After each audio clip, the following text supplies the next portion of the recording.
Bonjour à tous. Le 7 mai dernier, je vous ai présenté le plan que nous avions préparé pour déconfiner le pays. Un plan qui suivait une ligne de crête, exigeant beaucoup de prudence et de méthode pour ne pas brûler les étapes et risquer une seconde vague épidémique. Un plan pour 3 semaines, du 11 mai au 1er juin, pour sortir du déconfinement. Le 7 mai dernier, je vous avais donné rendez-vous pour vérifier précisément où nous en serions, pour savoir si oui ou non nous serions en mesure de contenir l'épidémie, pour annoncer de nouvelles mesures, à nouveau pour les 3 semaines suivantes, ce qu'on appelle la phase 2 du déconfinement, et pour vous donner des perspectives pour cet été. Pour partager aussi, comme nous le faisons régulièrement avec le ministre des Solidarités et de la Santé, en toute transparence, les chiffres qui nous permettent de fonder nos décisions et de construire notre stratégie. Eh bien, nous y sommes. Et si je devais résumer l'ensemble des données qui vont vous être présentées, je dirais que les résultats sont bons sur le plan sanitaire. Même si nous restons prudents, même si nous ne pouvons pas courir le risque de la désinvolture, les nouvelles sont plutôt bonnes. Avec le ministre des Solidarités et de la Santé, nous allons d'abord partager avec vous les données dont nous disposons. Nous allons vous indiquer celles de nos inquiétudes qui nous imposent de demeurer vigilants. Puis je demanderai au ministre de l'Éducation nationale de préciser les conditions dans lesquelles nous allons pouvoir accélérer la reprise de l'école, c'est un sujet crucial. Je présenterai enfin toutes les décisions très concrètes que nous avons prises ce matin au Conseil de défense, sous l'autorité du Président de la République, et la façon dont nous allons nous organiser pour les 3 semaines qui viennent. Mais avant tout cela, un mot sur le bilan. Pour suivre l'évolution du Covid-19 dans le pays, nous vous avions présenté les indicateurs qui permettaient de distinguer les zones dites rouges et les zones dites vertes. La différence entre ces zones, c'était la circulation du virus, la disponibilité des lits de réanimation et la capacité de test pour déceler d'éventuels redémarrages de l'épidémie. Avec ces indicateurs, 4 régions étaient en zone dite rouge. Aujourd'hui, tous ces indicateurs sont au vert, à l'exception notable de 2 départements, le Val d'Oise et Mayotte. Alors ça ne veut pas dire que le virus ne circule plus. Ça ne veut pas dire que le virus ne circulerait que dans ces 2 départements, de Mayotte et du Val d'Oise. Pas du tout. Le virus est encore présent, à des degrés divers, sur tout le territoire. Mais ça veut dire que sa vitesse de circulation, sa vitesse de propagation, est à ce stade sous contrôle. Ça veut dire que nous en sommes là où nous espérions nous trouver à la fin du mois de mai. Et en réalité, c'est même mieux que cela. Nous sommes un peu mieux que là où nous espérions être. C'est donc une très bonne nouvelle. Et cette bonne nouvelle, elle n'est pas le fruit d'un miracle. C'est le résultat du bon travail de tous ceux qui sont mobilisés contre l'épidémie, les soignants bien sûr, évidemment, les élus locaux aussi, qui ont su adapter le plan de déconfinement à la réalité du terrain en lien avec les préfets, les équipes des ARS et de l'assurance maladie qui ont pour mission de remonter les chaînes de contamination. C'est le fruit de leur travail, c'est surtout le fruit de votre rigueur et de votre civisme. Et je ne le dirai jamais assez, c'est le respect des consignes, la rigueur tranquille avec laquelle nous mettons en œuvre les procédures de déconfinement qui constituent nos meilleures protections contre un redémarrage de l'épidémie. Sur le plan sanitaire, les nouvelles sont donc bonnes. Bonnes, mais pas suffisamment bonnes pour dire que tout redeviendrait normal. Nous devons rester prudents et vigilants pour 3 raisons. D'abord parce que le virus continue à circuler, je le disais. Partout en France, de nombreux clusters surgissent. Heureusement, nous les détectons rapidement, mais ils sont toujours porteurs de risques de contamination importants. Ensuite, parce que l'hôpital même s'il a retrouvé une forme de sérénité, reste sous tension. Il a subi, vous le savez, un effort, une pression absolument considérable. Nous nous réjouissons tous, évidemment, que le chiffre de personnes en réanimation soit descendu de plus de 7000 au moment du pic à moins de 2000 aujourd'hui. Mais moins de 2000 aujourd'hui, ça représente toujours 30% de notre capacité de réanimation en temps normal, et c'est beaucoup, vraiment beaucoup. Enfin, nous connaissons de mieux en mieux le virus, et nous savons qu'il est particulièrement virulent dans les milieux fermés, dans les grands rassemblements, et qu'il touche de façon particulièrement sévère les personnes précaires et vulnérables. Tout ceci justifie donc que nous restions très vigilants. Le ministre des Solidarités et de la Santé va vous présenter le dispositif de surveillance qui est mis en place pour tous les départements et qui permet, partout sur le territoire, de prendre des mesures de précaution si nécessaire. Tous les départements vont bénéficier de nouvelles mesures fortes de déconfinement. Mais nous allons surveiller avec une vigilance particulière les départements d'Île-de-France, la Guyane et Mayotte. Dans ces départements, le virus circule un peu plus qu'ailleurs et des inquiétudes spécifiques demeurent donc. Le ministre de la Santé y reviendra. Dans ces départements, que nous allons qualifier de départements orange, le déconfinement sera, dans les 3 semaines qui viennent, un peu plus prudent que sur le reste du territoire. Au cours de cette phase 2, et je veux insister sur cet élément qui est important, la liberté, enfin, va redevenir la règle et l'interdiction constituera l'exception. Nous avons ainsi notamment décidé l'accélération de la réouverture des écoles et collèges dans toutes les zones et des lycées dans les départements verts. Le ministre de l'Éducation nationale y reviendra dans un instant. La réouverture des cafés, des restaurants, des bars, le retour progressif de la vie culturelle et sportive avec des contraintes spécifiques dans les zones de vigilance orange. La réouverture des parcs et jardins en zone orange. Mais cette liberté retrouvée implique des contraintes qui sont en quelque sorte des contreparties. La limitation des regroupements à 10 personnes dans l'espace public est maintenue. Le principe du recours au télétravail doit toujours être privilégié, on le comprend bien. Le respect des gestes barrières, surtout, doit rester très rigoureux. Et le port du masque est maintenant largement recommandé par les autorités sanitaires.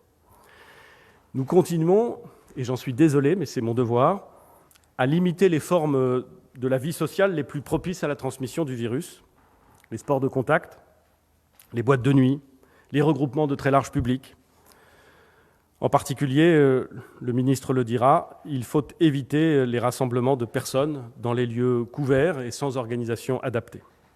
Enfin, il faut continuer de veiller aux personnes vulnérables et leur demander de poursuivre leurs efforts pour se protéger. Je voudrais, avant de passer la parole au ministre de la Santé et des Solidarités, également insister sur l'urgence économique et sociale qui vient, ou en vérité sur l'urgence économique et sociale qui est déjà là. Le plan de confinement nous a obligés à mettre à l'arrêt une très grande partie de notre économie. Nous avons su prendre les mesures de chômage partiel pour limiter l'impact de ce choc sur les entreprises et sur leurs salariés. Nous avons mis en place des dispositifs de solidarité indispensables, puissants, qui sont venus accompagner et qui accompagnent du mieux qu'il est possible celles et ceux dont l'activité économique se trouve interrompue. Mais gardons en tête que s'ouvre aujourd'hui un nouveau front et que le pays va devoir se battre contre l'impact d'une récession historique. Les chiffres présentés par Pôle emploi ce matin l'attestent et sonnent l'urgence. Le nombre de personnes inscrites à Pôle emploi et qui n'ont pas travaillé du tout en avril a augmenté de plus de 800 000 par rapport à mars. C'est malheureusement historique. Le déconfinement va donc nous permettre de reprendre une vie presque normale, de souffler après l'épreuve, mais il doit aussi sonner la mobilisation de tous, le moment d'une reprise vigoureuse, organisée, déterminée. Nous aurons l'occasion d'y revenir. Je vais passer la parole au ministre des Solidarités et de la Santé, Olivier Véran, pour qu'il nous fasse un point sur les éléments et la situation sanitaire à ce jour. Merci, Monsieur le Premier ministre. Je voudrais prendre un temps pour détailler avec vous les 4 indicateurs que nous avons mis en place et que nous suivrons désormais. Le premier indicateur, c'est ce qu'on appelle l'incidence. La pression épidémique est analysée grâce à l'incidence. C'est quoi une incidence? C'est le nombre de personnes infectées sur une semaine sur 100 000 habitants. Cet indicateur, nous lui avons mis 2 seuils. D'abord, entre 0 et 10 personnes infectées sur 100 000, au-delà de 10 personnes, nous atteignons un seuil qu'on appelle le seuil de vigilance. Et ensuite, au-dessus de 50 personnes pour 100 000, lorsqu'elles sont infectées, nous atteignons alors ce qu'on appelle le seuil d'alerte. Ces seuils, ils sont cohérents et ils convergent d'ailleurs avec les seuils retenus par des pays voisins, en particulier l'Allemagne. Le taux d'incidence, donc, reste au-dessus du seuil de vigilance dans plusieurs départements. Cela veut dire que dans ces départements, le nombre de nouveaux cas de contamination dans les 7 derniers jours reste encore suffisamment élevé pour justifier une attention particulière. Cette incidence est dans la plupart des cas expliquée par la présence de cas regroupés, ce qu'on appelle désormais les clusters, vous les connaissez, et ces clusters sont repérés, analysés, isolés. Dans certains autres départements, c'est le cas notamment en Île-de-France, qui est une situation particulière, c'est le niveau de circulation du virus qui explique cette incidence élevée, sans que cela s'explique principalement par des cas groupés, donc par des clusters avec des chaînes de transmission. Le deuxième indicateur, c'est le taux de positivité des tests, les fameux tests PCR.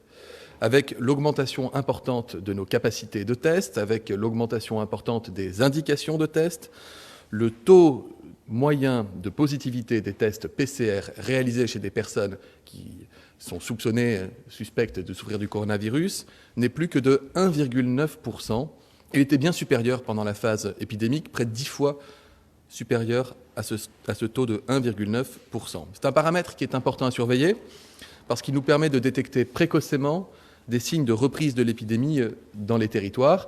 Et plus le taux est bas, plus nous testons des personnes qui ne sont pas malades, c'est-à-dire que plus nous testons large, plus les mailles du filet sont étroites. Le troisième indicateur, c'est ce qu'on appelle le fameux R effectif, c'est le facteur de reproduction du virus. Vous le connaissez, on vous l'a présenté à plusieurs reprises. C'est la probabilité pour quelqu'un qui est contaminé de contaminer à son tour d'autres personnes. Si le R est supérieur à 1, ça veut dire que chaque porteur du virus va transmettre à son tour le virus à plus d'une personne, et donc l'épidémie augmente. Et lorsque le R est inférieur à 1, ça veut dire, ce qui est le cas d'ailleurs aujourd'hui sur la majeure partie du territoire, on peut alors considérer que l'épidémie régresse, puisqu'une personne malade va contaminer en moyenne moins d'une personne autour d'elle. Ce qui fait varier ce facteur R effectif, c'est vous.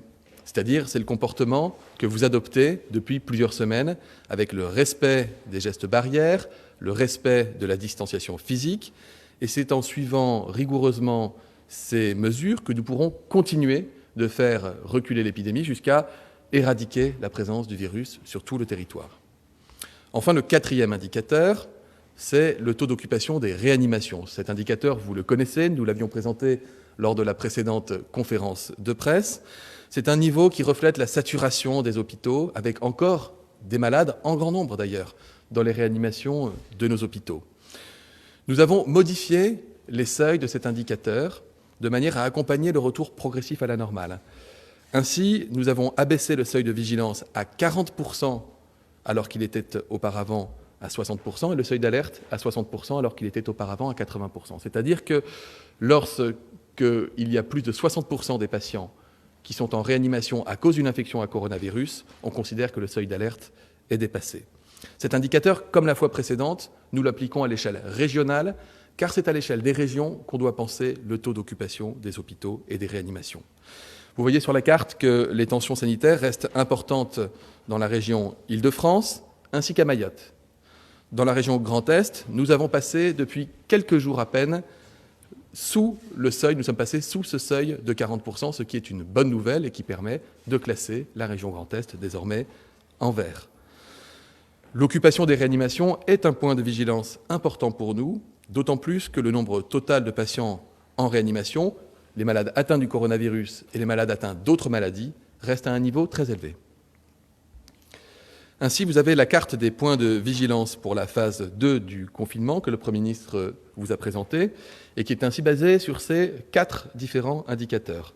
Sur cette carte, et sauf pour l'Île-de-France qui est dans une situation particulière sur laquelle je vais revenir, les départements en orange sont ceux pour lesquels il y a au moins 2 indicateurs sur les 4 au-dessus des seuils des vigilances et pour lesquels, après une analyse approfondie, nous considérons qu'il faut maintenir une vigilance renforcée. En Île-de-France, cette vigilance est justifiée en raison de la persistance à la fois d'un taux d'incidence encore élevé sur certains départements de la région et d'un taux de patients hospitalisés en réanimation encore élevé. Pour l'Île-de-France, nous avons considéré que les mesures doivent être prises à l'échelle de la région et non pas du département, compte tenu d'une part de la forte densité de la population dans cette région, mais également des réseaux de transport et de la grande mobilité des habitants à travers les départements de la région. Dans le département de Mayotte, la vigilance renforcée est liée à l'existence d'une épidémie toujours active et à la persistance de tensions sanitaires, comme en attestent nos indicateurs. Enfin, en Guyane, le classement en vigilance renforcée est là aussi lié à plusieurs indicateurs épidémiques au-dessus des seuils de vigilance, et notamment un nombre R effectif supérieur à 1, démontrant la progression toujours active de l'épidémie sur ce territoire. S'agissant des autres départements, la couleur verte ne veut pas dire que le virus n'y circule plus et qu'il n'y est plus. Je le redis, le comportement de chacun est essentiel pour faire progresser encore la situation. Nous suivrons très attentivement, avec les indicateurs et avec les directeurs généraux des ARS et les préfets de département, la situation département par département, et notamment la surveillance. Nous surveillerons l'émergence d'éventuels clusters qui permettront, à chaque fois que ce sera nécessaire, de prendre des mesures territoriales adaptées, parfois à l'échelle d'un département, parfois à des échelles plus petites, ainsi que nous l'avons d'ailleurs fait, souvenez-vous, au stade 1, mais également au stade 2 de l'épidémie. Parlons maintenant, Monsieur le Premier ministre, des tests. Vous le savez, la France a déployé une stratégie offensive qui tient en 3 mots: protéger, tester, isoler, afin de mieux contrôler la diffusion du virus. Grâce au déploiement massif des tests PCR, grâce à la mise en place d'un système de centralisation numérique des données, nous avons la capacité de tester chaque personne symptomatique et tous les cas contacts à risque, et nous pouvons également mener des programmes de dépistage spécifiques. À ce stade, plus de 80% des résultats des tests PCR sont rendus en moins de 36 heures. Notre capacité de test nous met en possibilité de faire autant de tests que nécessaire. Nous notons toutefois qu'il y a moins de malades en circulation, et c'est une bonne nouvelle sur le territoire national, et qu'il y a même moins de cas contacts rapprochés que ce que nous avions anticipé, compte tenu du maintien des mesures de distanciation physique. Nous ne sommes donc pas du tout à saturation de nos capacités de test, et je l'ai dit, les 2% de positivité sont le reflet des mailles assez serrées. Nous menons également des opérations en population asymptomatique dans toutes les régions du territoire national, y compris là où personne n'appelle parce qu'il n'y a pas de symptômes. Et ça nous permet de vérifier que ce n'est pas parce qu'il n'y a pas de symptômes qu'il n'y a pas une circulation active du virus. Nous avons une règle de conduite: garantir à tous ceux qui doivent faire un test d'y avoir accès, veiller à ce que personne ne reste à l'écart. Et il me revient à nouveau de vous inviter, en cas de symptômes, fièvre, douleur respiratoire, toux, la moindre hésitation doit vous conduire à appeler votre médecin pour qu'il puisse vous prescrire un masque, un test, vous permettre de vous protéger, de vous isoler et de regarder avec vous si vous avez pu éventuellement contaminer des gens dans votre entourage sans le savoir. Je voudrais enfin ajouter un mot sur la sérologie. Depuis quelques jours, notre capacité de test s'est en effet enrichie d'une nouvelle approche très importante. Ce sont les tests sérologiques. Ces tests ne permettent pas de détecter la présence d'un virus, mais la réaction immunitaire, et donc de savoir si une personne a développé des anticorps contre le virus, et donc ça veut dire qu'il a été exposé à la maladie, avec ou sans symptômes, et qu'il en a gardé une mémoire immunitaire dont on estime qu'elle a vocation à protéger vis-à-vis du risque de virus. Mais je vais être très clair, un test sérologique positif ne doit absolument pas changer votre comportement. Vous pouvez encore contaminer d'autres personnes sans le savoir, parce que si vous serrez la main de quelqu'un qui est malade, même si vous-même ne tombez pas malade, vous pouvez ensuite serrer d'autres mains ou déposer du virus sur des surfaces et ainsi contaminer d'autres personnes. Les mesures de distanciation sociale s'imposent donc à tous, avec une sérologie positive ou négative.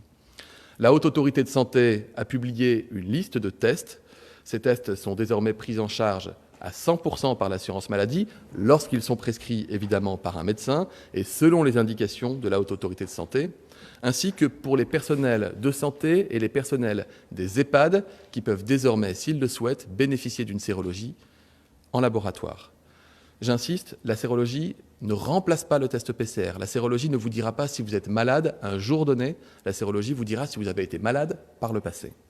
Il s'agit de tests qui sont désormais fiables, avec des critères d'utilisation précis, validés, et l'accès à ces tests remboursés ne se fera que sur prescription, évidemment.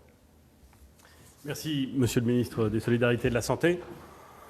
La deuxième phase de déconfinement dans laquelle nous entrons va, et c'est heureux d'une certaine façon, entraîner nécessairement une multiplication des interactions sociales et des contacts de proximité, notamment dans des lieux publics. Il peut arriver que lorsqu'on est dans un lieu public avec d'autres personnes, on les connaisse. Et que si l'on est malade, on soit en mesure de donner leur nom, puis éventuellement leur numéro de téléphone, à ceux qui doivent remonter les chaînes de contamination. Et ça permet de faire le travail efficacement.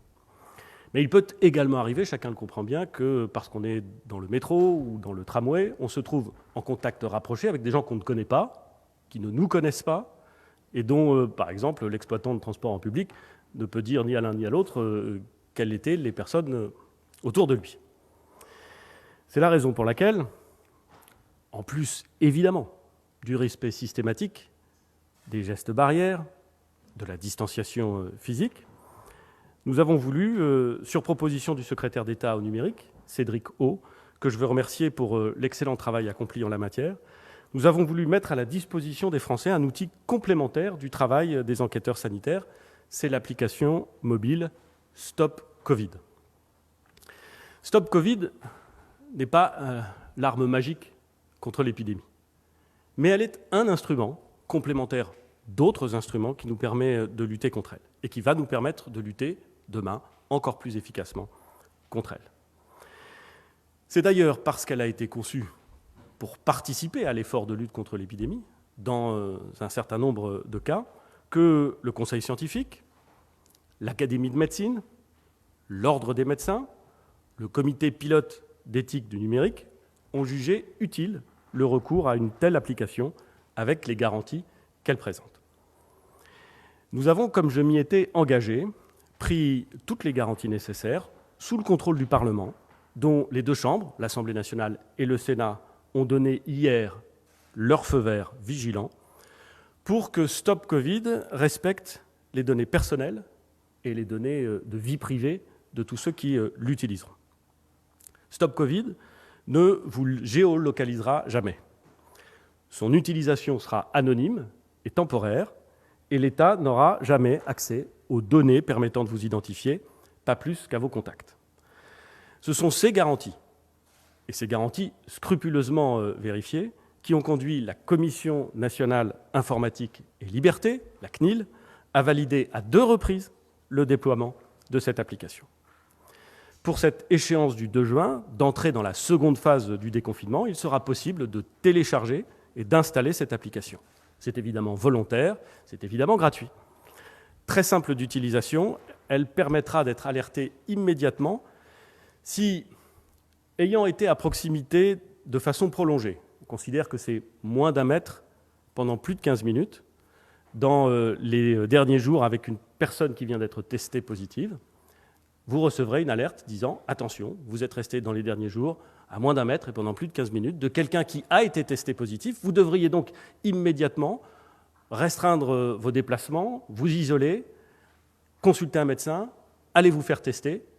Et dans l'intervalle de temps gagné grâce à cette application, on a un élément extrêmement puissant de lutte contre la propagation de l'épidémie. C'est pourquoi j'invite tous ceux qui me regardent et tous nos concitoyens à utiliser cet outil complémentaire pour se protéger, mais aussi pour protéger leurs proches et pour protéger les autres.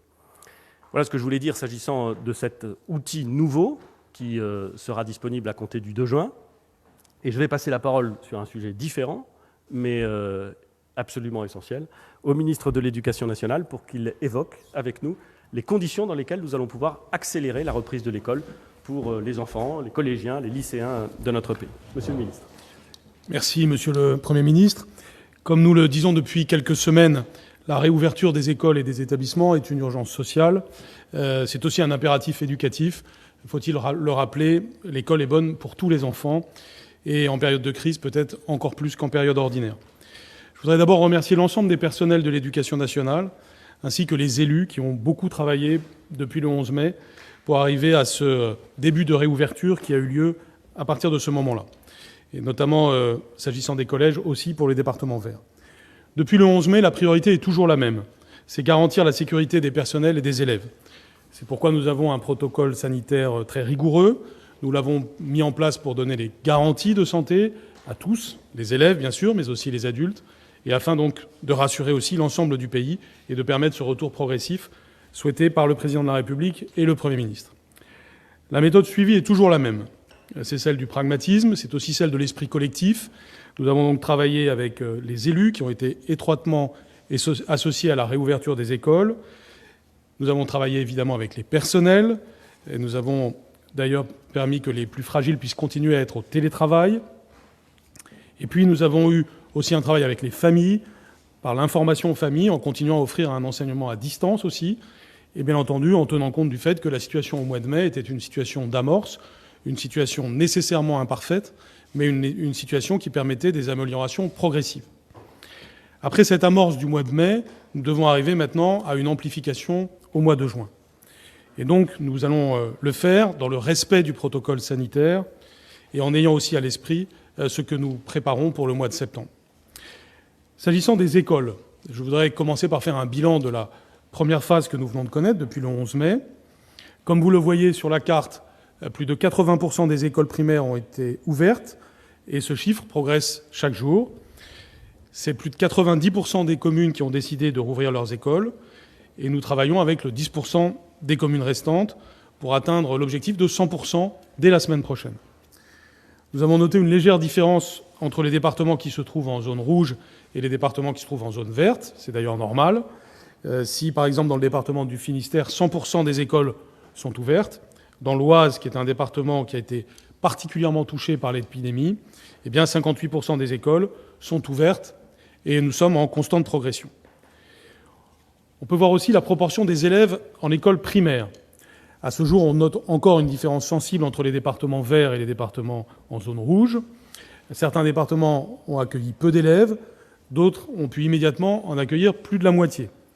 Il est évident que nous allons aller vers la hausse dans l'ensemble des départements. Le chiffre de 22% d'élèves ne traduit pas le fait qu'il y a plus d'élèves qui ont retrouvé l'école, puisque, bien entendu, il y a des rotations. Par exemple, à Bordeaux, c'est près de 60% des enfants qui sont retournés en classe depuis le 11 mai.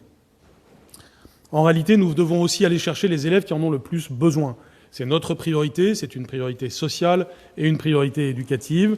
Et c'est notamment le travail des enseignants, mais aussi avec l'ensemble des partenaires, pour aller chercher ces enfants, ces élèves qui ont le plus besoin de l'école et qui parfois n'y sont pas encore allés. Dans la phase 2, celle qui s'ouvre à partir du 2 juin, toutes les écoles seront ouvertes. Et donc les dernières communes qui n'ont pas encore ouvertes ouvriront. Toutes les familles qui le souhaitent doivent pouvoir scolariser leurs enfants, au moins sur une partie de la semaine. Comme les règles sanitaires restent en vigueur, avec des contraintes qui, nous le savons tous, sont fortes, il y aura toujours des groupes de 15 élèves maximum. Mais il est indispensable de proposer un accueil complémentaire aux familles.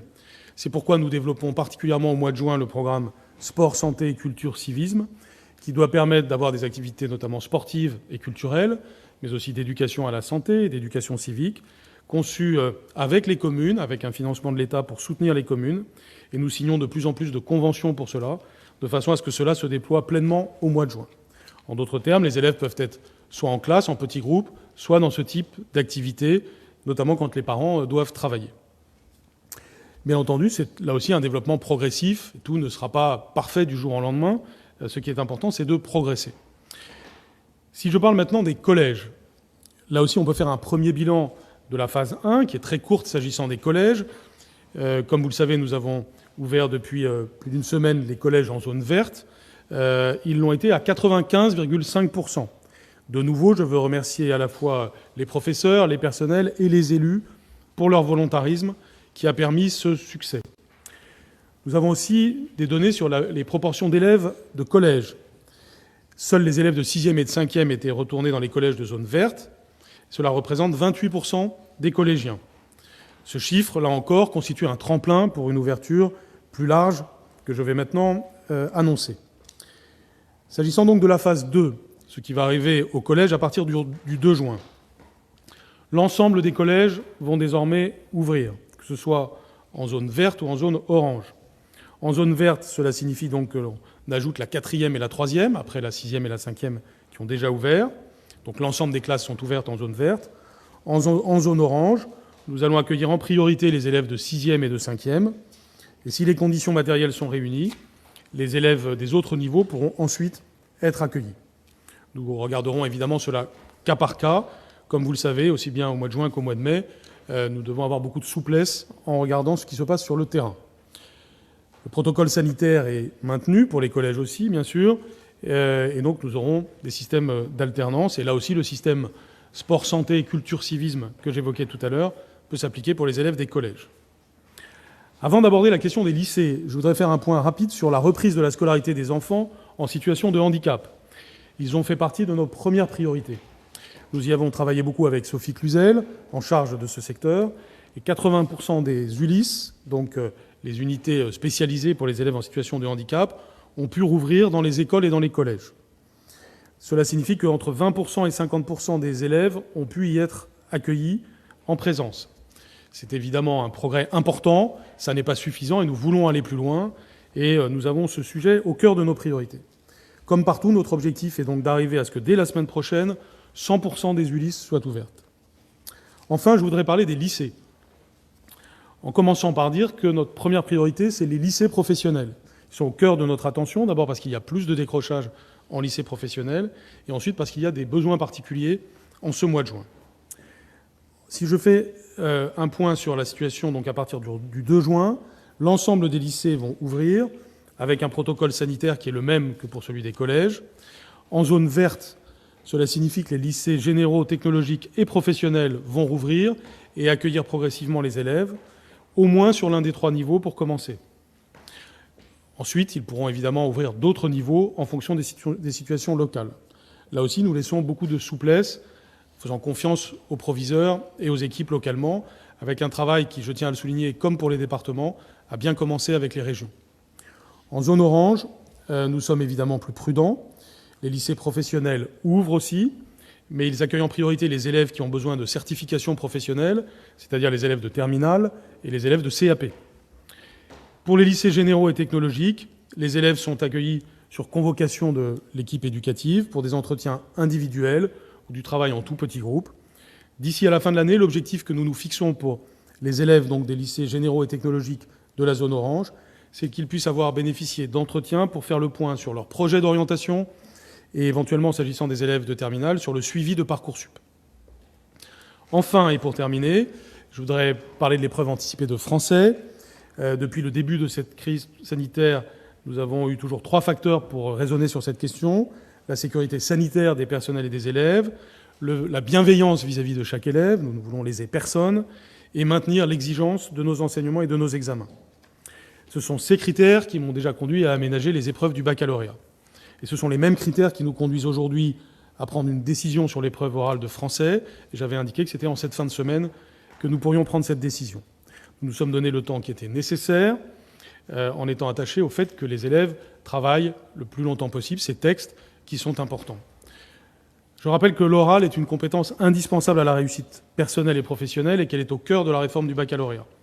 Et que la littérature est une discipline majeure pour la formation de l'esprit humain. Nous devons veiller à ce que, donc, en toutes circonstances, la continuité des apprentissages et des examens soit garantie. J'ai consulté une nouvelle fois les fédérations de parents, les organisations syndicales. J'ai présidé hier le Conseil national de la vie lycéenne. Je veux remercier tout particulièrement les lycéens et leurs représentants qui ont été très nombreux à participer. J'ai entendu leurs inquiétudes face à une situation exceptionnelle qui a entraîné une inégale préparation. Nous entendons donc l'argument qui considère que l'évaluation la plus juste des connaissances des élèves en français et de prendre en compte les notes des 2 premiers trimestres de l'année. Et donc, par conséquent, l'épreuve orale de français sera validée par le contrôle continu. C'est un acte de profonde confiance dans le travail réalisé par les professeurs et aussi dans le travail réalisé par les élèves. Je serai très attentif à la suite du parcours des élèves de première de cette année, notamment pour que leurs apprentissages leur permettent de préparer au mieux leur baccalauréat. Je serai donc très attentif à cela et je vous remercie. Merci, Monsieur le ministre de l'Éducation nationale. Sans transition, vraiment sans transition, je voudrais évoquer ici l'ensemble des décisions qui ont été prises ce matin à l'issue du Conseil de défense présidé par le Président de la République, et notamment la question attendue, espérée par beaucoup, celle des cafés, des bars et des restaurants. Le redémarrage de ce secteur, des débits de boissons en général, fait, et c'est bien légitime, l'objet d'une très forte attente des Français. C'est un secteur qui est capital pour notre économie, c'est un secteur qui est capital pour l'emploi, et c'est aussi, il faut bien le reconnaître, et il faut s'en réjouir, une partie de notre art de vivre et de notre façon de vivre collectivement et de vivre ensemble. Compte tenu de l'évolution de la crise sanitaire, les restaurants, bars et cafés pourront ouvrir dans tous les départements à partir du 2 juin, mais ils ouvriront avec des restrictions temporaires dans ceux qui se trouvent dans les zones oranges, là où une vigilance particulière est nécessaire. Partout, cette ouverture sera conditionnée au respect des règles sanitaires qui ont été validées avec la profession d'ailleurs. Les personnes qui ont choisi de dîner ou de déjeuner ensemble pourront s'asseoir à la même table dans la limite d'une capacité maximale de 10 par table. Mais il devra y avoir une distance minimale d'1 mètre entre les tables de chaque groupe. Les circulations à l'intérieur des établissements devront être organisées. Et le port du masque sera rendu obligatoire pour l'ensemble du personnel en salle et en cuisine, ainsi que pour les clients lorsqu'ils se déplacent, bien entendu.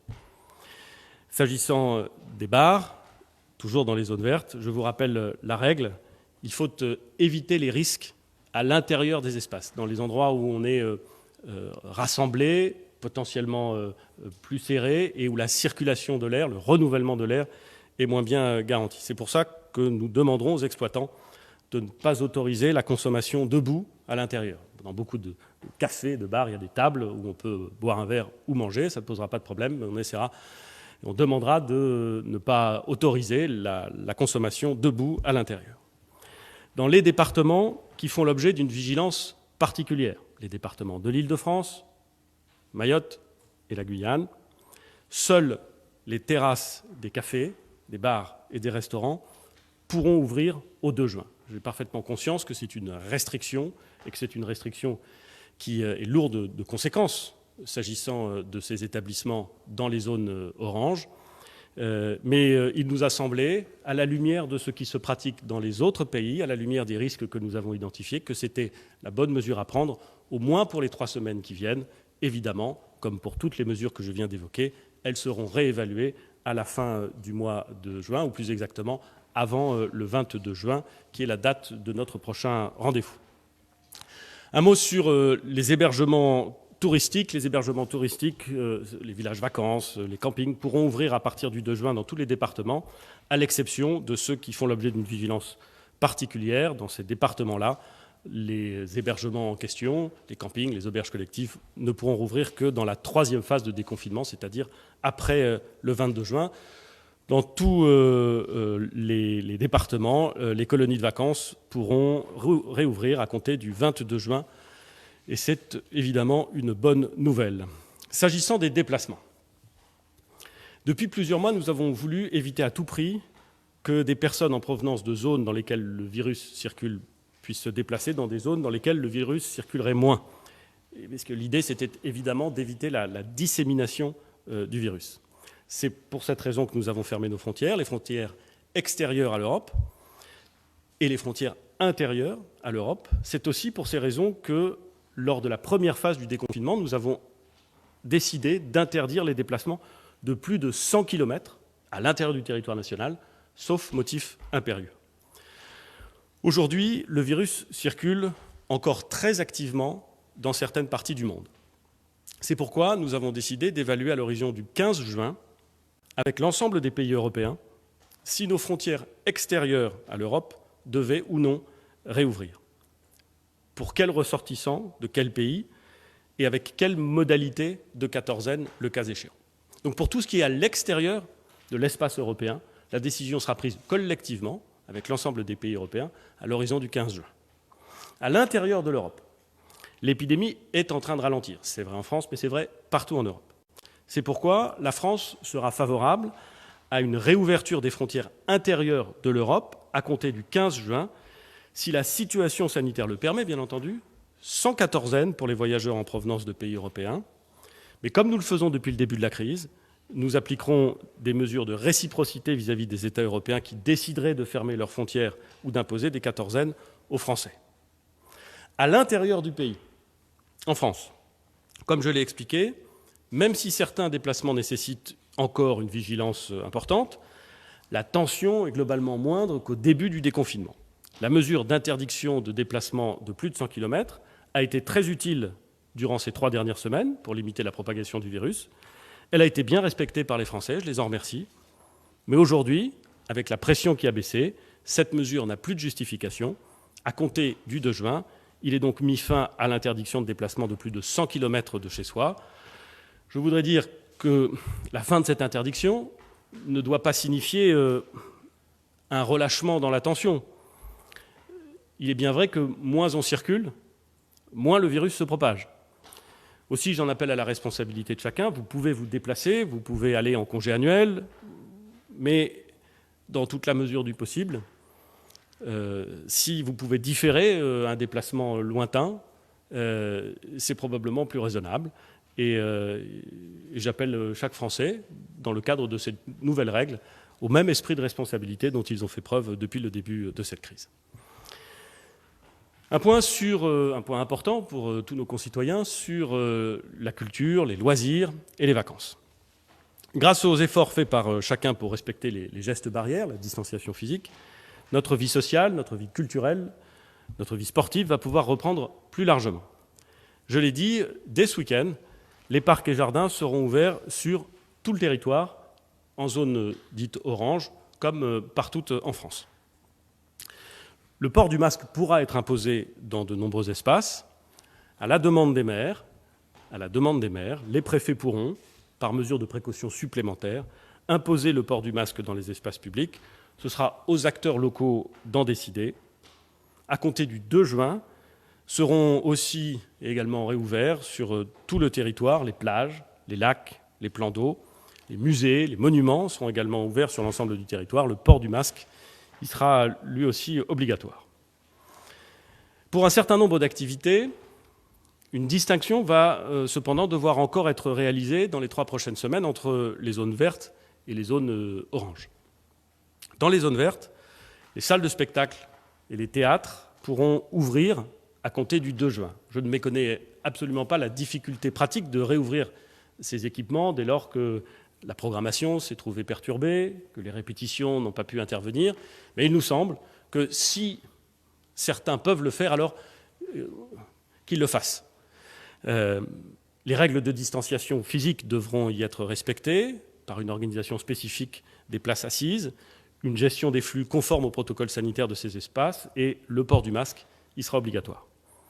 Dans les mêmes zones vertes, les activités sportives pourront aussi ouvrir plus largement avec l'ouverture des gymnases et des salles de sport. Je sais que c'était une décision attendue par beaucoup à l'approche de l'été. Les piscines y seront également ouvertes dès le 2 juin. Toujours dans les zones vertes, les parcs de loisirs seront ouverts pour les activités permettant la distanciation physique avec le respect de règles strictes et notamment une jauge maximale de 5000 personnes permettant là encore d'éviter les trop grands brassages de population. Pour les installations que je viens de citer, les salles de spectacle, les théâtres, les gymnases, les salles de sport, les piscines, les parcs de plein air, elles ne seront ouvertes dans les zones oranges qu'à compter du 22 juin. Enfin, partout sur le territoire, les cinémas rouvriront à compter du 22 juin. C'est une demande qui nous a été faite par les exploitants de cinéma eux-mêmes qui voulaient que la réouverture soit nationale, de façon à pouvoir organiser la programmation des salles. Et nous faisons droit à cette demande. Elle interviendra à compter du 22 juin prochain. Je voudrais insister sur le fait que notre notre plus grand adversaire, ce sont les très grands rassemblements. Et le risque est d'autant plus fort qu'ils auraient lieu dans un espace confiné, couvert, et sans organisation spécifique. Dans les espaces de plein air, une jauge maximale de 5000 personnes, qui pourra, le cas échéant, être revue à la baisse par les préfets, sera fixée. Dans les espaces couverts et confinés, par exemple les salles de concert, et en fonction de l'activité, les exploitants devront proposer et garantir des règles d'usage adaptées, notamment sur la capacité d'accueil et la distanciation physique. Nous partons là encore sur une logique qui est une logique de prudence, mais qui est aussi une logique de confiance. Et nous considérons qu'au stade où nous nous trouvons de l'épidémie, les exploitants de lieux ouverts ou fermés, plus exactement couverts ou de plein air, sont capables de déterminer les conditions d'organisation de leur salle, les conditions de déambulation, les conditions de croisement, de distanciation physique, et que s'ils sont capables de les organiser, alors ils doivent le mettre en œuvre de façon très stricte, et que s'ils ne sont pas capables de l'organiser et de le garantir, alors il est préférable qu'ils n'ouvrent pas. C'est à eux que revient cette responsabilité, et bien entendu les services de l'État, et je le crois volontiers, l'ensemble des collectivités territoriales, les assisteront pour faire en sorte que cette réouverture puisse se passer dans les meilleures conditions. Jusqu'au 21 juin, jusqu'au 22 juin, en vérité, un certain nombre d'interdictions vont demeurer dans les lieux qui ne sont pas organisés, ou plus exactement qui ne peuvent pas l'être, et qui ne doivent pas l'être d'ailleurs, les lieux qui ne sont pas sous la responsabilité d'un gestionnaire d'équipement, dans l'espace public par exemple, les rassemblements resteront limités à 10 personnes. Les événements culturels et sportifs organisés dans l'espace public resteront donc suspendus jusqu'au 21 juin au moins, et dans toute la France. Les discothèques, les salles de jeu, les stades, les hippodromes, dont l'essence même est de rassembler les gens dans un esprit festif, resteront fermés au public jusqu'au 21 juin au moins, je l'ai dit. Dans le même esprit, les sports collectifs, et notamment les sports de contact, resteront également interdits parce qu'ils ne permettent pas par nature de respecter la distanciation physique. Les sportifs de haut niveau et professionnels pourront néanmoins reprendre les entraînements le 2 juin dans le cadre d'un protocole médical strict. Un mot sur la situation de nos concitoyens les plus vulnérables, c'est-à-dire ceux exposés avec le plus de risques au virus et à la maladie qui en découle. Il est vrai que nous déconfinons le pays parce que le virus circule moins, mais nous devons conserver une vigilance maximale pour protéger les personnes à risque, les personnes les plus susceptibles d'être frappées par les cas graves de la maladie. Ce sont, nous le savons, les personnes qui ont des maladies préexistantes, qui souffrent de surpoids, de diabète, d'affections pulmonaires, bref, qui ont des facteurs fragilisants, et particulièrement fragilisants s'ils devaient être malades. Et puis aussi, les personnes âgées de plus de 65 ans, dont nous savons qu'elles sont plus exposées, que statistiquement, elles sont beaucoup plus victimes de la maladie que les autres. Pour cela, il faut appliquer rigoureusement les gestes barrières, pratiquer la distanciation physique, on ne le dira jamais assez, et limiter les contacts quand on est une personne vulnérable. Limiter les contacts, ça ne veut pas dire les interdire, ça ne veut pas dire les proscrire, ça veut dire faire en sorte de, là encore, faire confiance à l'intelligence de ceux qui se savent fragiles et à la vigilance de ceux qui les entourent. Pour limiter ces contacts, les personnes vulnérables qui travaillent doivent, à chaque fois que c'est possible, continuer à télétravailler. Quand ça n'est pas possible, elles continueront à être indemnisées au titre de l'activité partielle.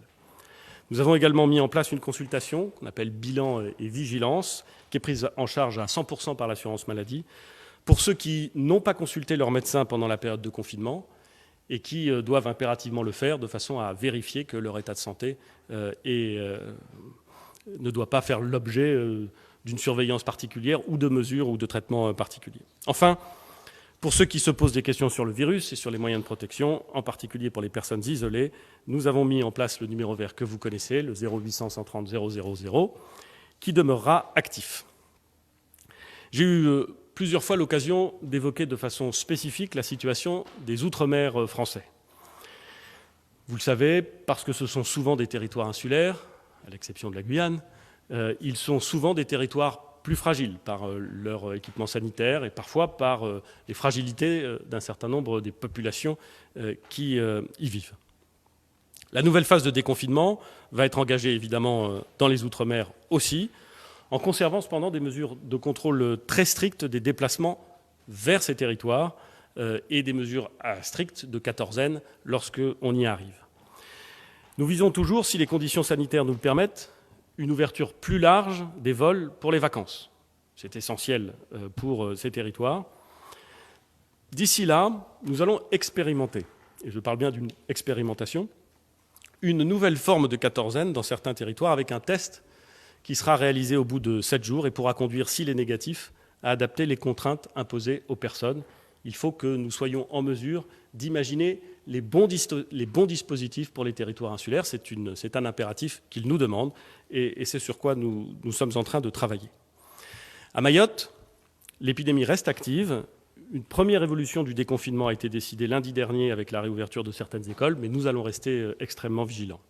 Nous allons d'ailleurs rester également vigilants sur la situation en Guyane, compte tenu de la taille de certains clusters, compte tenu aussi de la situation dans le pays frontalier de la Guyane qu'est le Brésil. Des renforts de personnel pour les équipes mobiles sont prévus et le préfet de Guyane pourra continuer à limiter les déplacements de population à l'intérieur du département. C'est évidemment essentiel. Quelques mots sur les perspectives pour l'été. Chacun dispose, je crois, d'un peu plus d'éléments pour organiser la période estivale. Les déplacements, y compris en Europe, seront, je l'espère, autorisés. Concernant les relations hors Europe, il nous faudra nous harmoniser avec nos pays voisins et prendre des décisions en fonction de l'état et de l'évolution des risques. Je l'ai dit, les enfants pourront être inscrits en colonie de vacances ou en camp de plein air. Et nous avons laissé des points d'interrogation que nous devrons lever dans les 3 semaines sur les rassemblements de plus de 10 personnes dans les espaces publics qui permettraient la réouverture des événements culturels et sportifs, sur l'ouverture des stades au public, sur la pratique des sports collectifs et de contact. Cette réouverture sera examinée en fonction de la situation sanitaire d'ici le 22 juin. Tous les ministres seront conduits à préciser rapidement le détail des mesures que nous vous avons présentées. Le décret qui les organise, qui les fixe, qui les précise, sera pris ce week-end pour traduire en droit ces mesures. Je voudrais en appeler à chacun de nos concitoyens à l'esprit de responsabilité que j'ai souvent invoqué à ce pupitre. Les règles sont une chose, il faut les préciser de la manière la plus détaillée possible, il faut les penser de la façon la plus adaptée possible, mais l'esprit de ces règles est à l'évidence encore plus important que la lettre de ces règles. Et l'esprit de ces règles, c'est la responsabilité de nos concitoyens. C'est le fait de comprendre que nous sommes tous collectivement, quel que soit notre âge, quel que soit notre statut, nos activités, notre situation, un des acteurs de la lutte contre l'épidémie. Il ne s'agit pas d'avoir peur. Il ne s'agit pas d'avoir peur des autres, certainement pas. Il s'agit d'être soi-même suffisamment méticuleux et organisé pour être certain de se protéger soi-même et de protéger les autres. Dans l'ensemble, vous avez parfaitement compris ces règles, et elles sont bien observées. Et c'est d'ailleurs la raison pour laquelle l'épidémie recule. Mais nous savons tous que le début d'un relâchement, une forme de désinvolture, la facilité du printemps et peut-être même encore plus de l'été, pourrait faire repartir dans certains territoires l'épidémie. C'est la raison pour laquelle je demande à chacun d'avoir le bon sens, qui est heureusement très développé dans notre pays, le bon sens de comprendre ces règles et, dans toute la mesure du possible, à chaque instant, de les respecter et de les appliquer. Et je dis aussi que cette bataille, cet effort contre l'épidémie, si elle progresse dans une bonne direction, doit se doubler dans les jours, dans les semaines, dans les mois qui viennent, d'une mobilisation pour permettre à notre pays de faire face à une deuxième crise, après la crise sanitaire, qui est la crise économique et sociale que j'évoquais au début de notre intervention. Je vous remercie beaucoup Et je vais évidemment, enfin nous allons d'ailleurs évidemment répondre aux questions qui nous seront désormais posées. Bonjour Monsieur le Premier ministre, Bastien Auger, TF1 LCI. Nous allons vous relayer les questions de l'ensemble de nos confrères. Et d'abord une question d'ordre général sur l'ensemble des mesures que vous avez annoncées. Est-ce que vous confirmez que ces mesures sont réversibles en cas de regain de l'épidémie? Et très concrètement, quels sont les critères qui vous conduiraient à revenir en arrière sur ces mesures? C'est un des éléments sur lesquels nous avons toujours indiqué que nous serions extrêmement attentifs. Si des seuils d'alerte venaient à être franchis, le ministre des Solidarités et de la Santé les a évoqués. Si dans un département, nous constations plus de 50 cas pour 100 000 habitants cumulés sur 7 jours, pardon, c'est un peu technique, mais 50 cas cumulés sur 7 jours pour 100 000 habitants, alors nous serions dans un seuil d'alerte et il appartiendrait aux autorités préfectorales, aux autorités de santé, de prendre des mesures pour mettre à l'abri les personnes les plus fragiles, et le cas échéant, aller plus loin en instaurant des limitations de circulation, toutes mesures adaptées. Mais notre conviction, notre souhait, c'est de faire en sorte que notre appareil de détection, notre capacité à tester, notre capacité à remonter les chaînes de contamination soit suffisamment disponible, suffisamment mobilisée pour, dès qu'elles sont identifiées, casser ces contaminations et donc contenir l'épidémie. Pour l'instant, et personne ne peut mettre en cause le fait que depuis le début du déconfinement, et même depuis le début de toute cette affaire, je fais montre d'une très grande prudence. Pour l'instant, cette détection, ces tests, cet isolement fonctionnent. C'est la raison pour laquelle nous passons à la phase 2. Bonjour Monsieur le Premier ministre, Jean-Rémy Baudot pour Europe 1. Vous avez dit en introduction que le port du masque était largement recommandé par les autorités sanitaires. Sans polémiquer, il est néanmoins notable qu'il n'est pas simple de porter un masque. Pourquoi ne pas avoir mis en place une grande campagne de communication pour apprendre aux Français à porter un masque? Je suis heureux que vous me posiez la question parce que beaucoup de vos confrères nous ont longtemps demandé et parfois nous ont critiqué sur le thème du « mais enfin tout le monde sait porter un masque ». Je vous le dis parce qu'un certain nombre de gens qui sont dans cette salle ont subi ces critiques. Donc, vous avez raison. Porter un masque chirurgical dans des conditions maximales de sécurité sanitaire, ça n'est pas complètement simple, ça n'est pas complètement trivial. Il faut, avant de le mettre, se laver très scrupuleusement les mains. Il faut éviter, une fois qu'il est mis, de le manipuler, de l'enlever pour le remettre, pour l'enlever, pour laisser passer le nez. Et nous voyons, je pense, tous nos concitoyens peuvent le constater, et ce n'est pas une critique, c'est un constat, que parfois dans la rue, ou parfois dans tel ou tel bureau, nous voyons un certain nombre de nos concitoyens avec le masque descendu, placé autour de la gorge, pour ensuite être remis. Alors, on sait que si on fait ça, on ruine l'intérêt du port du masque. Et c'est pourtant humain, donc ce n'est pas du tout une critique de ma part. Je crois qu'il y a eu un gros effort de communication qui a été fait, à la fois par les pouvoirs publics. Vous avez remarqué un certain nombre de documents que nous avons élaborés pour expliquer comment on portait les masques, mais très au-delà de la communication des pouvoirs publics, par beaucoup de médecins, beaucoup d'intervenants. Moi, j'ai vu beaucoup de petits clips, d'ailleurs remarquablement faits, très inventifs, très clairs, faits parfois par des infirmières, parfois par des médecins, disant comme ça on peut le mettre, comme ça il ne faut pas le mettre. Bon, voilà. Et donc je pense que nos concitoyens, au fond, savent comment on porte le masque. Après, c'est un effort et c'est une exigence, et c'est parfois difficile, et il y a parfois des relâchements. Il faut, sans jamais critiquer, sans jamais essayer d'expliquer. C'est ce que nous essayons de faire, et c'est ce qu'il va falloir continuer à faire. Bonjour Monsieur le Premier ministre, bonjour Messieurs les ministres. Elisa Bertholomé, BFM TV. Vous avez dit en début de conférence de presse, les résultats sont bons sur le plan sanitaire. Est-ce que ça accrédite, selon vous, la thèse d'un virus saisonnier ? Je vais peut-être laisser la parole au ministre des Solidarités et de la Santé, parce que dès lors qu'on parle de questions médicales, sur le caractère saisonnier ou non du virus, je ne suis pas le mieux placé pour en parler. Monsieur le ministre. Bien, il y a des hypothèses, mais il n'y a pas de preuves.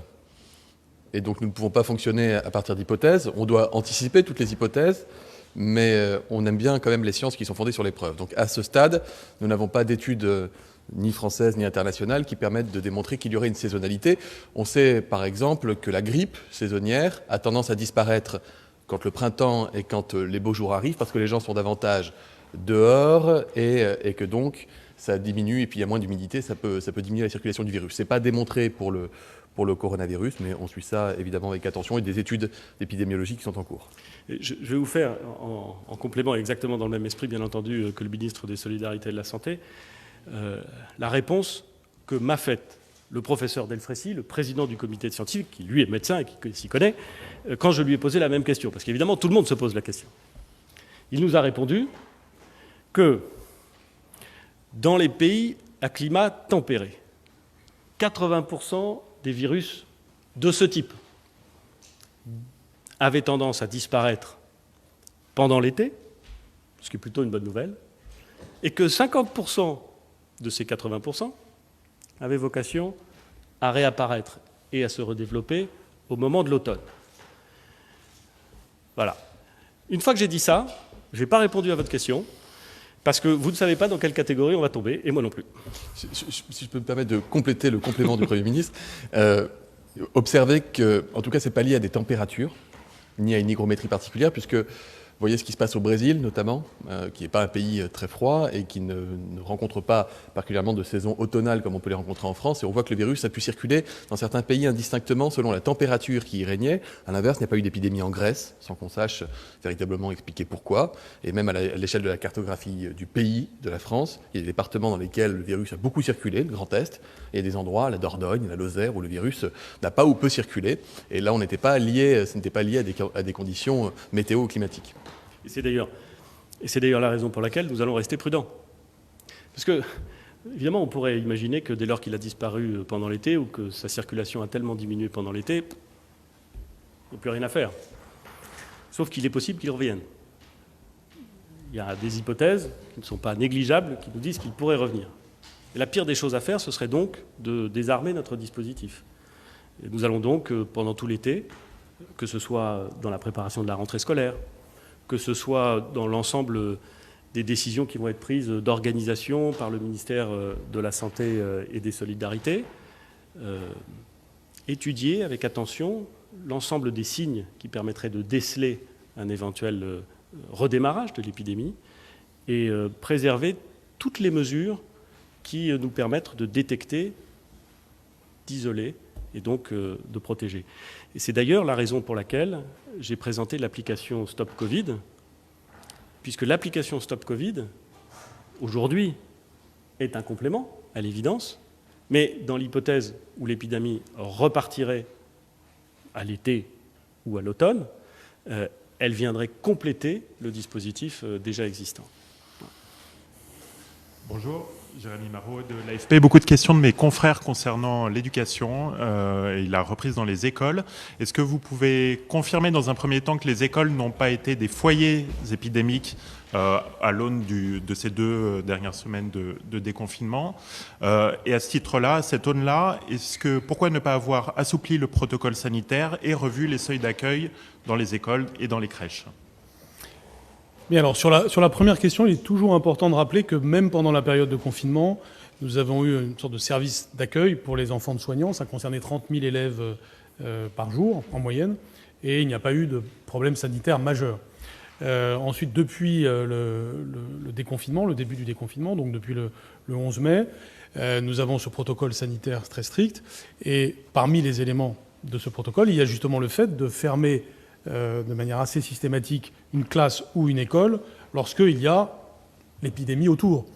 C'est évidemment les autorités de santé qui sont décisives pour de telles choses, et c'est ainsi que nous avons parfois dû fermer des écoles que nous avions ouvertes.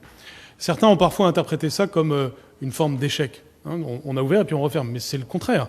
C'est précisément une souplesse de notre part. Bien sûr, c'est une contrainte, bien sûr, c'est désagréable, mais ça fait partie de notre logique de pragmatisme. Et je rappelle qu'il y a plus de 40 000 écoles en France. Donc ça ne peut pas être considéré comme des foyers, mais ça peut être considéré comme des mesures que nous prenons pour éviter qu'il y ait des foyers. Et c'est donc cela qui s'est passé. Et sur votre deuxième question, mais dans ce cas-là, ne faut-il pas assouplir le protocole? C'est précisément parce que nous avons un protocole strict que nous évitons qu'il y ait des foyers. Donc nous devons rester prudents, c'est ce que nous faisons. Et bien entendu, si les choses s'améliorent dans le futur, nous espérons tous que nous pourrons avoir un protocole moins strict, mais nous avançons pas à pas avec pragmatisme. Et là aussi, pour aller dans le sens du ministre de l'Éducation, nous attendons, évidemment avec beaucoup d'impatience, les éléments qui résulteront des études permettant de caractériser la possibilité pour des enfants, notamment pour des jeunes enfants, de transmettre le virus à des adultes. Vous savez qu'il y a beaucoup de questions qui ont été posées là-dessus, et croyez-moi, on se les pose également, et je sais que des études sont en cours, qu'elles sont sur le point d'être publiées. Je ne peux pas donner le résultat des études avant qu'elles soient publiées, mais je peux vous dire que nous les attendons avec impatience. Vous l'avez dit dans votre propos liminaire, l'école est bonne pour tous les enfants. Néanmoins, on comprend que des élèves dans les zones oranges de 4e, de 3e, des lycéens ne retourneront pas du tout en cours avant la rentrée de septembre. Pour cela, est-ce que ce n'est pas une catastrophe annoncée? Et question additionnelle, comment faites-vous concrètement pour aller chercher les décrocheurs? Comment êtes-vous sûr que ce sont bien eux qui reviennent en cours actuellement? Alors, c'est deux questions bien distinctes, en effet. D'abord, sur le premier point, je rappelle que l'instruction est obligatoire. Dans la période exceptionnelle que nous vivons, la seule chose qui peut être différente entre un élève et un autre, c'est le fait d'aller physiquement ou pas à l'école. Mais l'instruction est obligatoire. Concrètement, ça signifie qu'on doit soit aller à l'école, soit être dans un lien grâce à l'enseignement à distance. Mais un élève ne doit pas être dans une situation sans aucune scolarisation, sans aucun lien avec l'école. Nous savons tous qu'il y a pour autant, malgré ces principes, eu du décrochage pendant le confinement. Nous l'avons chiffré à 4% en moyenne, mais c'est parfois beaucoup plus dans certains endroits, puisque ça n'est qu'une moyenne. Je rappelle qu'en Europe, nous sommes probablement l'un des pays qui a eu quand même le moins de décrochage scolaire. Ça reste un phénomène important que nous évaluons donc à environ 500 000 élèves. Alors sur la première dimension de votre question, ce qui est important de dire, c'est que même un élève de 4e et de 3e en zone orange garde un lien avec son collège par l'enseignement à distance et peut-être... conformément à ce que j'ai dit tout à l'heure, parce que son collège va quand même réussir, après avoir ouvert 6e et 5e, à ouvrir 4e et 3e.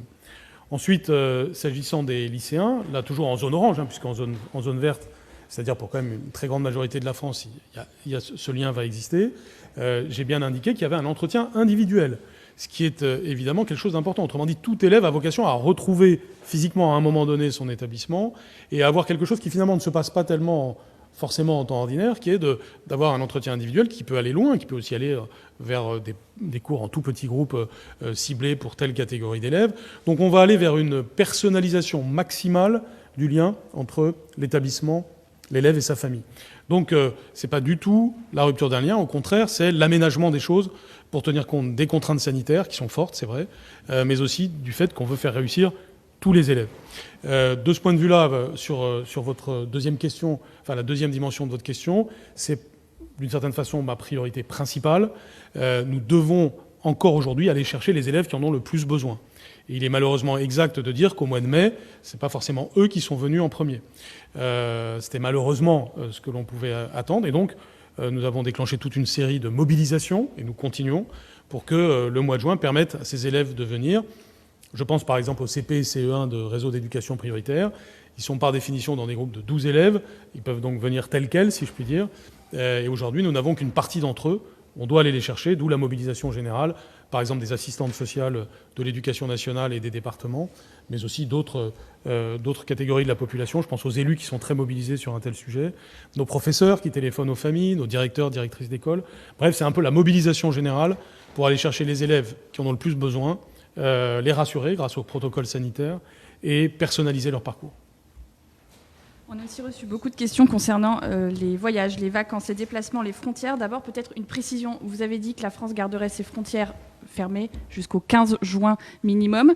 Comment est-ce possible alors que certains pays européens voisins rouvrent leurs aéroports dès la semaine prochaine? Comment vous comptez procéder? Nous l'avons dit, s'agissant des frontières extérieures à l'Europe, nous devons prendre ensemble des décisions qui permettent de savoir quels sont les pays où le virus circule à un point tel qu'il ne serait pas raisonnable de laisser entrer sur notre territoire des ressortissants ou des voyageurs en provenance de ces pays. Ça n'a pas de sens de le faire pays par pays, ou plus exactement pays européen par pays européen. Il faut le faire collectivement et ensuite appliquer cette règle collectivement. C'est notre ambition, c'est notre volonté et c'est ce à quoi nous travaillons avec nos partenaires. Entre pays européens, La question est un peu différente. Certains pays ayant choisi, avant d'autres, de réouvrir leurs frontières, c'est-à-dire de faire en sorte qu'on puisse arriver chez eux. Moi, je respecte les décisions prises par les pays voisins. Elles ont été prises souverainement, si j'ose dire, et elles sont toujours adaptées à la situation sanitaire. Que ce soit en Italie ou en Espagne, la crise a été d'une telle ampleur que nous savons que les autorités en place font le maximum et ne prennent pas de décisions à la légère, je n'ai aucun doute là-dessus. Mais nous prenons les décisions à notre rythme et nous avons considéré que le bon moment pour faire en sorte que l'on puisse accéder sur le territoire national, ce soit le 15 juin. Et après le 15 juin, nous verrons comment... Nous ouvrirons les frontières à l'intérieur de l'Europe, je l'ai indiqué, sans quatorzaine, j'allais dire quarantaine, sans quatorzaine, mais avec la possibilité de prendre des mesures en réciprocité si des pays européens venaient à prendre des mesures de quatorzaine à l'égard des Français. Et voilà comment les choses vont procéder. On a encore beaucoup de travail sur ces questions, beaucoup de travail pratique à mettre en œuvre. Mais il me semble important de dire à nos concitoyens quelle est la perspective. La perspective, c'est le 15 juin, ça n'est pas le 2 juin, et dans les conditions qu'on aura l'occasion de préciser. Et donc concrètement, un Français qui voudrait se rendre en Italie dès la semaine prochaine pourrait un Français qui voudrait se rendre en Italie pourrait. Il pourrait se rendre en Italie au sens où l'Italie ne lui interdirait pas l'accès à son territoire. Et que nous n'interdisons pas l'accès à notre territoire des ressortissants français quand ils reviennent en France. Vous le savez, c'est déjà le cas aujourd'hui. Mais un ressortissant étranger ne pourrait pas aller en Italie et revenir en France facilement. Une question d'Outre-mer 360 qui concerne le sujet très spécifique des Outre-mer du Pacifique. Qu'en est-il pour leur déplacement à eux, qui ont nécessairement une escale à faire aux États-Unis pour la Polynésie, par exemple, au Japon pour la Nouvelle-Calédonie? Alors, je ne vais pas être en mesure de répondre à toutes les questions, et notamment aux questions d'escale, parce qu'elles dépendent des régimes juridiques de chaque pays, et au risque de vous décevoir, je ne suis pas capable de déterminer dans le détail les régimes juridiques applicables dans tous les pays du monde. J'en suis désolé, mais honnêtement, je ne vois pas comment je pourrais. En revanche, ce qui est certain, c'est que ce soit en Polynésie ou en Nouvelle-Calédonie, et singulièrement en Nouvelle-Calédonie, il y a un régime de quatorzaine auquel les populations de Nouvelle-Calédonie sont extrêmement attachées. D'abord à cause de leur histoire. La propagation des virus apportés de l'extérieur a bien souvent suscité des ravages considérables dans l'histoire de ces territoires. Et nous avons donc veillé à faire en sorte que les quatorzaines applicables en Nouvelle-Calédonie et en Polynésie soient très strictes et à faire en sorte que chacun puisse les observer. Et de ce point de vue-là, il y a un enjeu très particulier et nous ne voulons prendre aucun risque en la matière.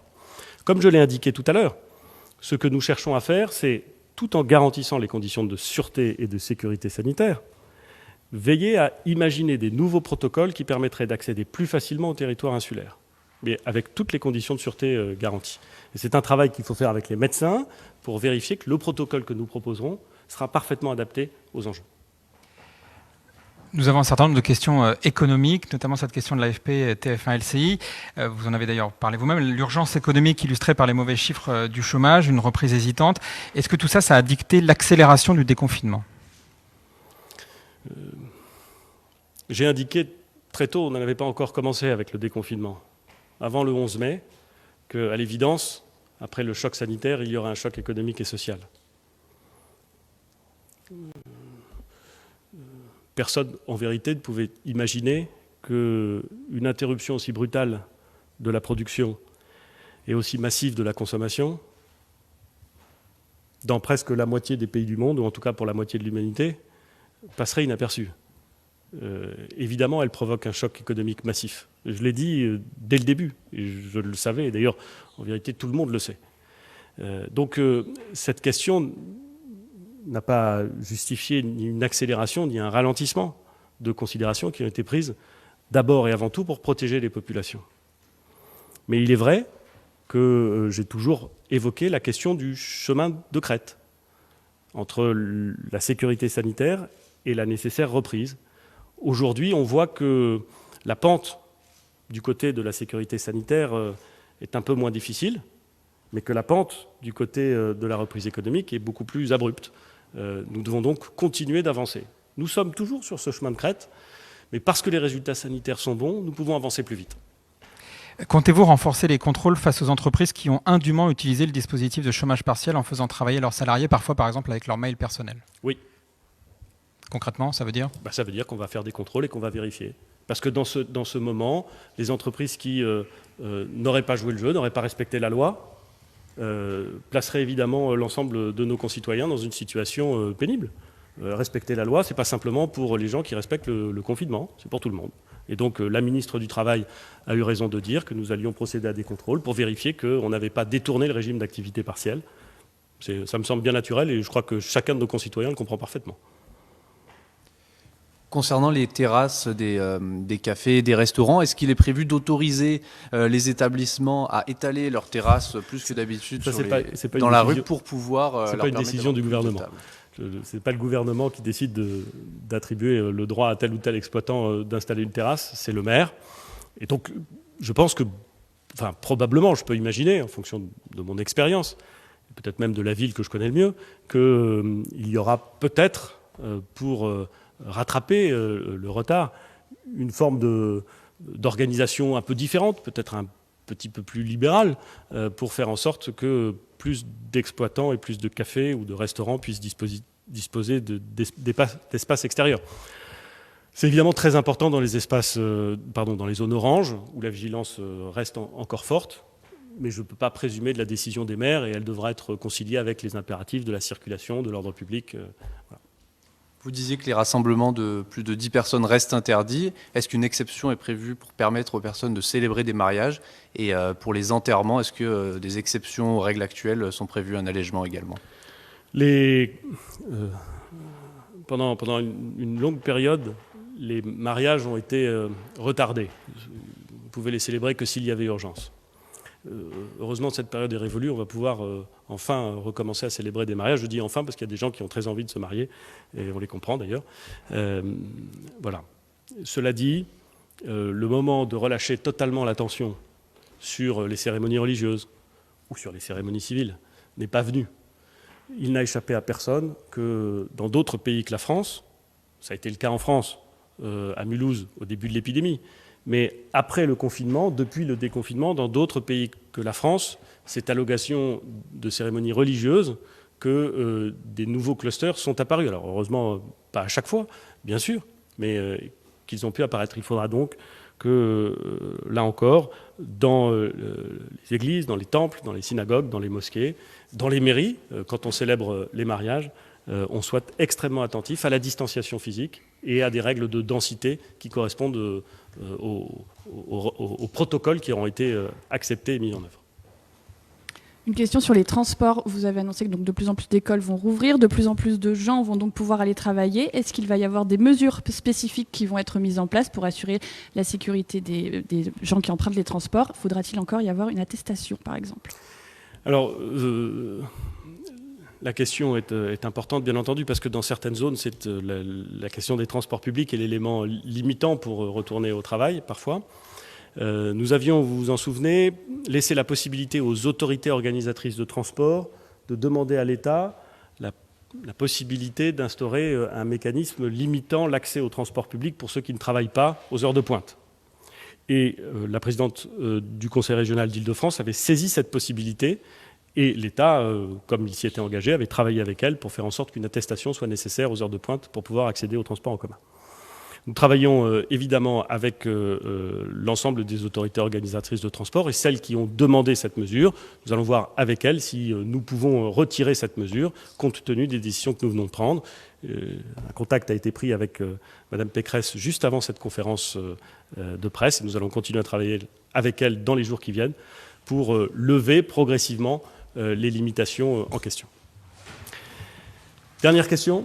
Une question sport qui intéressera les équipes professionnelles au Havre comme ailleurs. Vous avez parlé de la reprise des entraînements et pourquoi pas la reprise des championnats de football. Ça se fait en Angleterre aujourd'hui, ça se fait en Allemagne, en Espagne. Est-ce que vous n'êtes pas précipité à siffler la fin de saison ?